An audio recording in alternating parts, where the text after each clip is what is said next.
Hey, you. Yes, you. Stop scrolling. Listen up. Most of us have dealt with a stubborn person in our lives, a stubborn partner, and today I want to talk about how to deal with a stubborn spouse. See, a lot of times we think that we need to go along with your stubborn spouse's flow. We need to take on their energy. We need to start back talking. We need to basically engage in the way that they want us to engage, which is to recognize what they're actually doing, recognize how they're treating us in that moment. And guess what? This is toxic, non-healthy behavior. Yes, let me say it again. Toxic, non-healthy behavior. Oh, for the people in the back, toxic, non-healthy behavior. See, this is behavior that they're trying to get your attention with, and unfortunately, this is also behavior that they are actually trying to control you and the situation that they want to take under control. They are trying to control you and the situation. A lot of times when people try to control you, they are that stubborn person, and when they're being stubborn, they're actually showing how they are insecure or what they are insecure about. Yes, in that moment, because they're insecure about it, because they're trying to control you, they're trying to control the situation. And today I want to talk about how to show up and how to be, how to react to your spouse, how to deal with your spouse if they are being a very stubborn partner in that moment and literally trying to control the situation. I'm going to talk about it in the sense of some of the things that you need to think about. Basically, do you want to play along with them being stubborn? Do you want to solve the issue right away?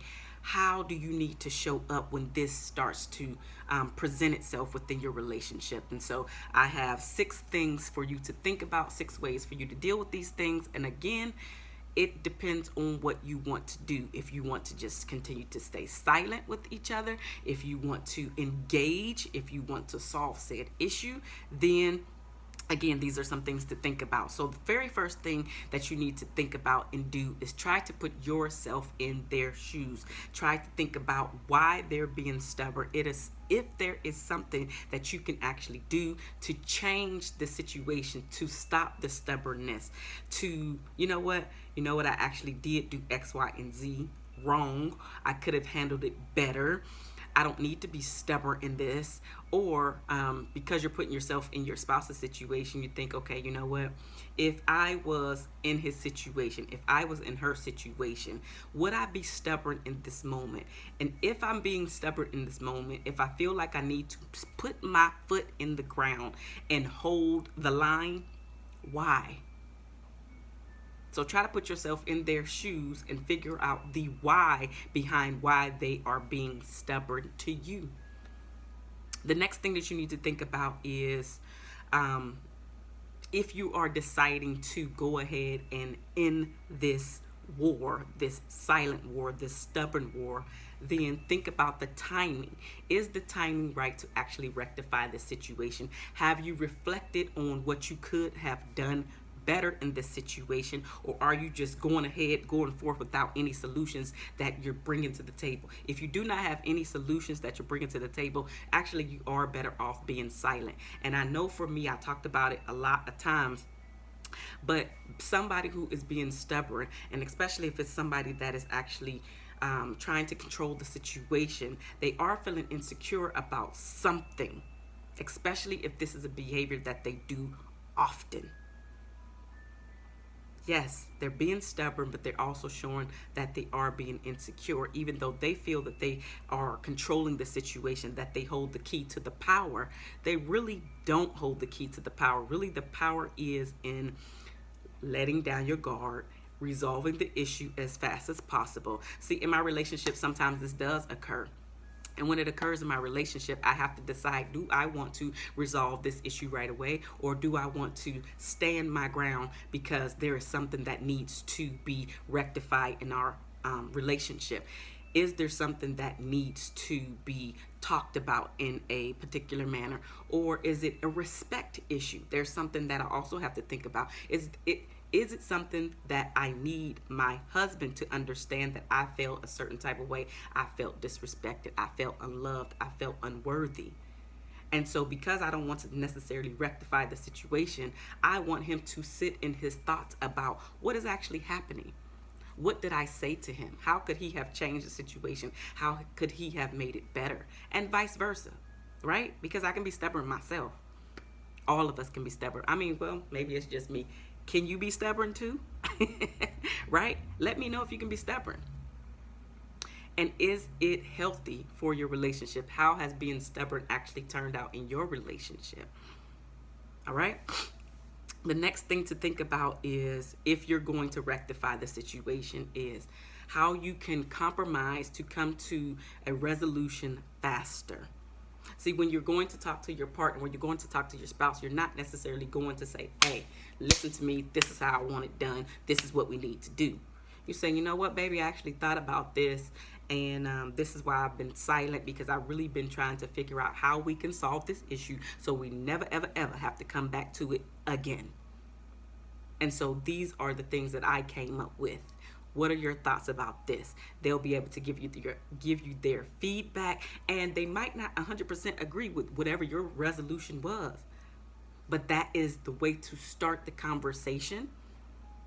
That is a way to get them to start thinking. That is a way to get them to start participating and resolving this issue together. Because so many people feel, when they are in relationships that is black and white, that they feel that it is your way or no way. Or I should say my way or not, or no way.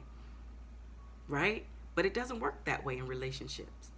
It does not work that way in relationships. You're not in a relationship by yourself. And so if you are acting like you're in a relationship by yourself, or if you are acting like the dictator in your relationship, at some point you will be alone at some point. Really, at some point your partner is going to get tired of you treating them a certain type of way, in this instance like a child, because you're feeling like you have to get your point across, and whatever your partner is saying to you doesn't matter. At some point, going through that cycle over and over and over again gets very old, and your partner feels like, again, why am I doing this? Why am I trying? Why do we keep having the same conversation over and over again? Like, really, is this what relationships are all about? Or do I just have somebody who is just being very stubborn, who don't want to change any of his ways or her ways? Like, how much sense does that make? If you're saying that you're in this relationship with somebody, that means you're not in a relationship by yourself, right? Because you're not being asexual, right? So, I mean, help me understand. So when you go to them, which is the next thing, when you go to them and you want to resolve this thing, be firm in whatever it is that your decision is. You don't have to go and just all of a sudden just say, you know what, I just really need to talk to each other. It don't matter what happened, because at some point that becomes an unresolved issue that will come up later on in your relationship. It is something that as soon as something happens, it doesn't go your way, you're going to be thinking about it later, and you're going to be like, yeah, he did that again. I remember last time he did that. Or she did this again. I remember last time when she did this. And so don't just go just because you want to resolve the issue right then and there, especially if you cannot be firm in whatever your decision is. And again, there is some gray area in between there, because as I mentioned before, it is about compromise. But you're not going to speak to him. You're not going to speak to her just because you're tired of that person being stubborn with you. No, because each and every person out here, we teach everybody how to treat us, including our spouses. And so if you're going to him, if you're going to her just because you're tired of being quiet, you're tired because you just want to move forward, listen, you will never be able to truly move forward until you resolve this issue. And so until you are able to come up with a resolution, come up with something where you can take to your spouse to say, hey, this is what actually happened. Let's do X, Y, and Z, where you can start the conversation, then just going to placate them to get rid of this moment, it will come up in the future. So be firm in your decision, whatever your decision is, when you go to your partner, when you go to your spouse. The next thing to think about is to make sure that the timing is right. Because a lot of times we feel that just because it's all up in here with us and we really just need to get this out, we need to get it out, we need to get it out, we need to get it out. We're not thinking about if our spouse is ready for this information. Did they have a bad day? Are they ticked off about whatever? Are they still mad at you? You know, are they mad about something, just life? And then you try to bring this extra thing to dump on him, to dump on her. And they're like, you know what? I just don't give a F. Like, and then all of this is another issue that you need to resolve later on because you didn't get the timing correct. And are you going to do this all the time, meaning get the timing correct? No.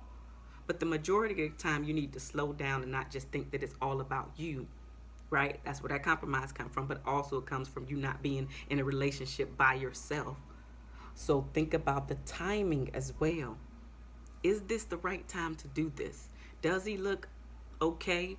Does he look okay in the sense that he could be ready to have a conversation, or her? Does she look like she's still angry? Does she look like something is upset? Does she look like she's actually zoning out because her mind is somewhere else? She's thinking about all of the other stuff that she has to deal with in life. And here you come with this other thing. So make sure that the timing is right. The last and final thing is to decide how important this issue is for you. If this is something that you literally can go in one ear and out the other, then you can move on real quick. You can go and apologize. You can go and just be like, you know what, baby, it ain't that serious for me. We can move on. But if this is a serious issue for you, then you need to stand your ground at least for a little bit. And how the length of time that you need to stand your ground is up to you. But again, we teach people how to treat us, including our spouses. I'm not saying that you have to be combative with them. I'm not saying that you got to go around and, talking under your breath and talking all this trash. No, just sit and be quiet. Reflect on what you need to reflect on. Think about how you literally can resolve this so you never come back to it again. Think about, you know what? I could have done X, Y, and Z better. I could have tucked my tail. I could have just been quiet for a few minutes longer. Because I know that he is actually dealing with a lot of stuff on his plate. His family just called. He just had a death on his side of the family.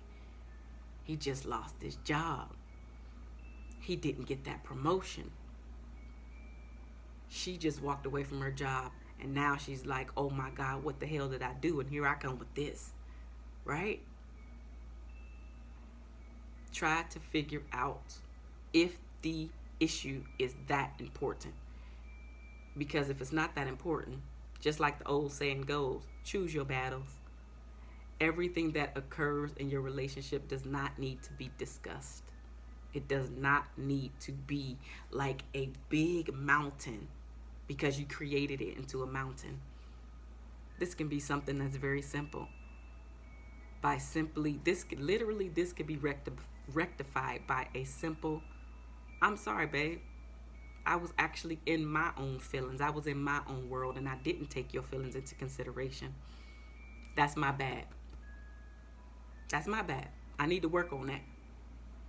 And I deciding today that I am going to work on that because what I'm going through internally, I don't need to bring that out to you. You don't need to partake in that if you don't have to. Right? So these are the 6 things that you need to think about. How to deal with a stubborn spouse. Is it that serious for you? Do you need to continue to play the game with them? Do you need to continue to draw that line in the sand because you're teaching your spouse how to treat you? Or do you need to decide that this one is just not that serious? This is not a battle that you need to fight. Think about it, but let me know. Let's continue the conversation down in the comment section below. This is MarshaunO, your favorite life and relationship strategist, and I will talk to you guys very